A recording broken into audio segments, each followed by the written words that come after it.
after the bloodhound, the basset hound has the best sense of smell of any of the breeds. So we named him after the the legendary FBI director, J. Edgar Hoover. But it was a friend of ours who works in the government said, name him Hoover. And is that a sculpture, George, behind him? Yes, that is a bulldog. There are bulldogs all over this house.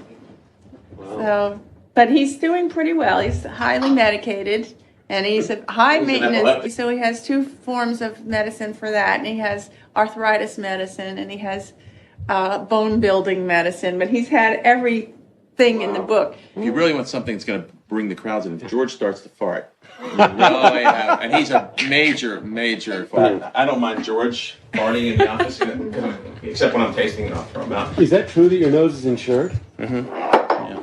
Well, nose and palate. How much is your nose insured for? $1 million. How do you explain that? Well, yeah, you could have a critic for the New York Times shut down a restaurant or a play, but he doesn't have any effect in Tokyo, or Singapore or Paris. Where the difference with me is that sure, a little Moncton, Maryland here, the impact is worldwide, not Baltimore or New York. And I think things like the Legion of Honor, and I remember standing there in the Élysée Palace when I got that, and Chirac was talking about some of the other people who were getting it that day, and I was thinking, hardly seems real that this farm boy from Moncton could be here. The explanation, I suppose, is that I think it may be that I earned it the hard way. I mean, I did it slowly, methodically. I persevered, and I never compromised my independence or credibility. I always wrote what I believed, and that most of the time I was right rather than wrong. There is the sticky issue of the fact that you have a spectacular impact on price. People try to do it. And not just price, but on people's livelihoods across the world. I mean, how does that make you feel? I don't really try to think about it that much. The answer I would ask is am I supposed to refrain from enthusiastically writing something up that I think is profound? Of course not. I just think you just say, let the chips fall where they do. I think George. George, there's the culprit. No, it George? came by me about a minute living ago. up to his famous reputation. That was definitely some cheese, George. Let him into the secretary. What I'm very proud of is that I think that I brought up an American point of view to this sort of elitist beverage.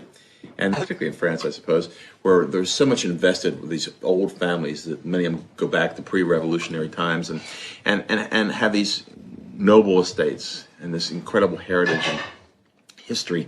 And here comes this American who comes over and calls your wine a casual picnic wine, and rates some upstart neighbor that's making in my palate a better wine, gives it a better review.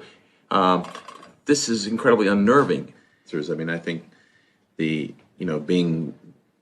formation of me as a wine critic was formed by the Watergate era. When I went to law school, and how the conflict of interests was sort of beaten into us then, because lawyers were sort of below garbage men in terms of public confidence. And certainly I was Ralph Nader had a profound impact on my younger days of what he was trying to do, and taking on the car industry, and just this idea that everything's controlled by moneyed interest and big business.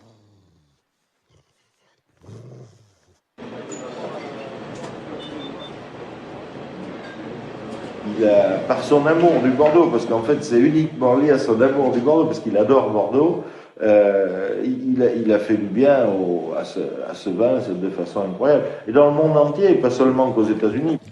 But this idea, this progress in Bordeaux, this revolution in quality that the Roland is certainly responsible for, and his disciples. But I think there's a tendency to underestimate his abilities because he's such a nice guy, and he seems so down to earth, and there's a certain humility, and you think you're just talking to a sort of a normal human being when this guy is brilliant. I admire him immensely, and he's one of the few people in the wine business I would count as a friend. The only thing I could ask for is that if there's a legacy for Robert Parker, is that he leveled the playing field, that he brought to a field that was stratified, and it was essentially a caste system with a lot of elitists and a lot of reactionaries. He brought this incredibly American, candid, democratic way of tasting. It is revolutionary. the French can they can defend their oak better than their terroirs. I think the quality of their oak is subtle and imparts that pain grillé toastiness, but subtly. Delighted to be here. My name is Tim Mondavi. Cesare got us going in 1919. My father Robert took us to the stars, and I've had the good fortune of being able to do as my father did with his, work for 30 years in the family business. Continuum Estate is dedicated to optimizing this one gorgeous property high on Pritchard Hill, above our old digs at Robert Mondavi Winery and Opus One.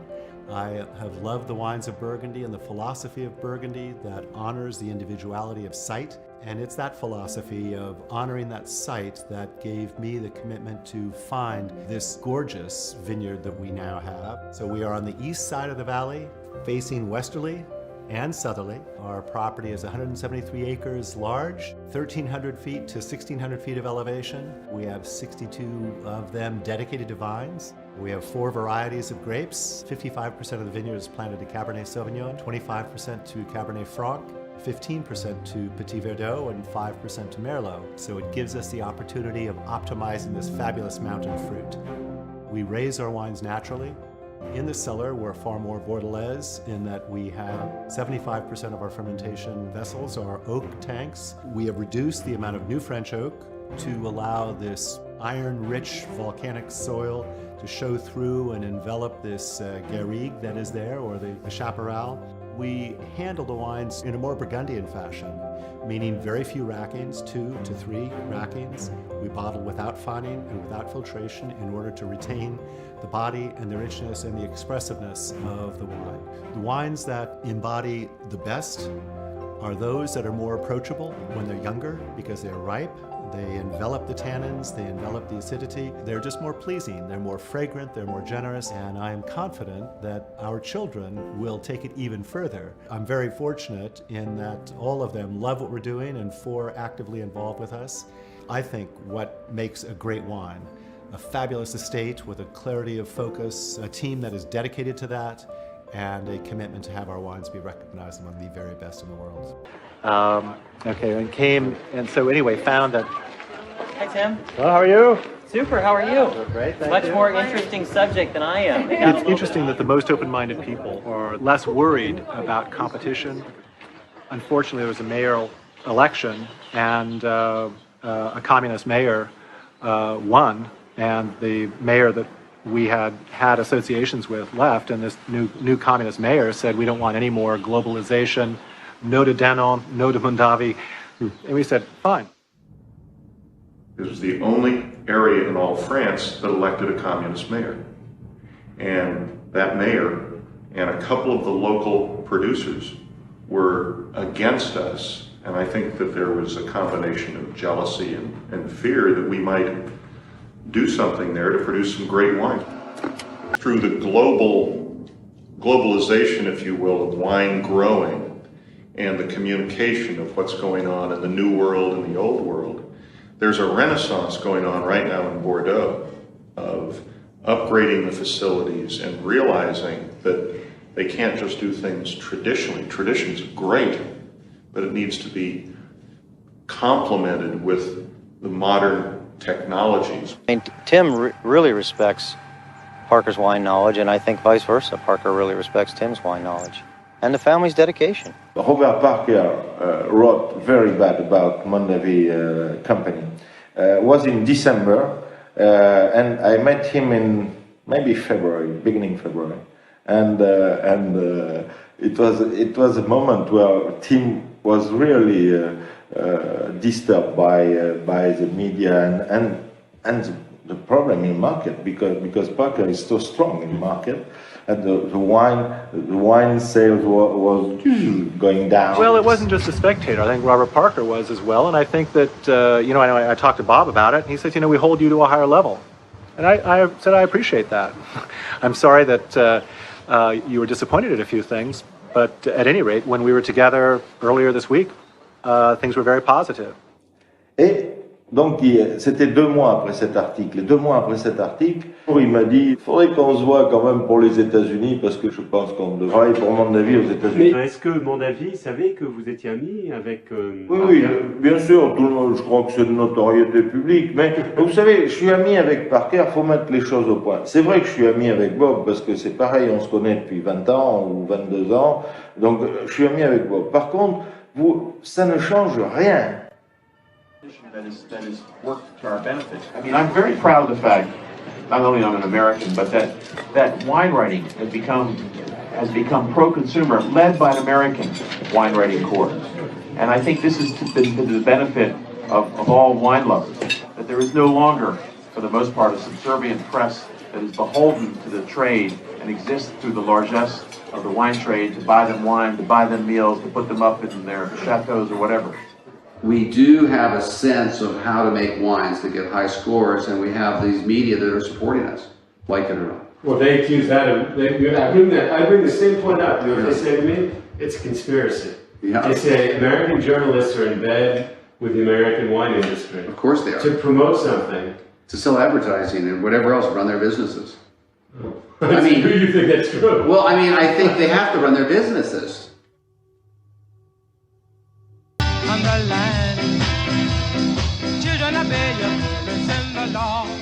When we were 100% family owned, we mixed up business decisions with family decisions. We made emotional business decisions. We made logical business decisions with the family. Neither one worked as well. When we went public in 1993, one of the neat things that happened is I got my father back. You got what? I got my father back.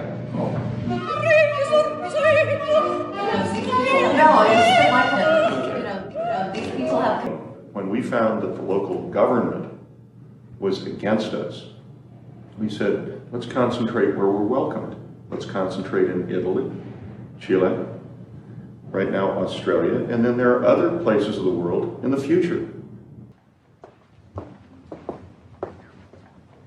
Think of the great wine families of France. I mean, those, and if you come into our joint venture, like for instance, how many years have the Frescobaldis been in the wine business? The Frescobaldis have been together 875 years.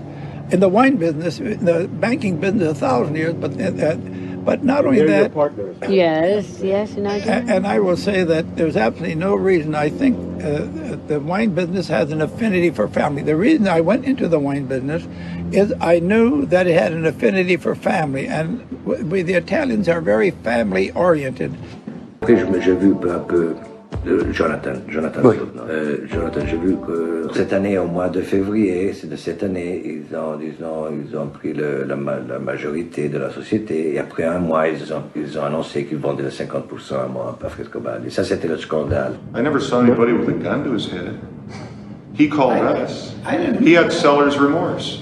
You know, people have seller's remorse.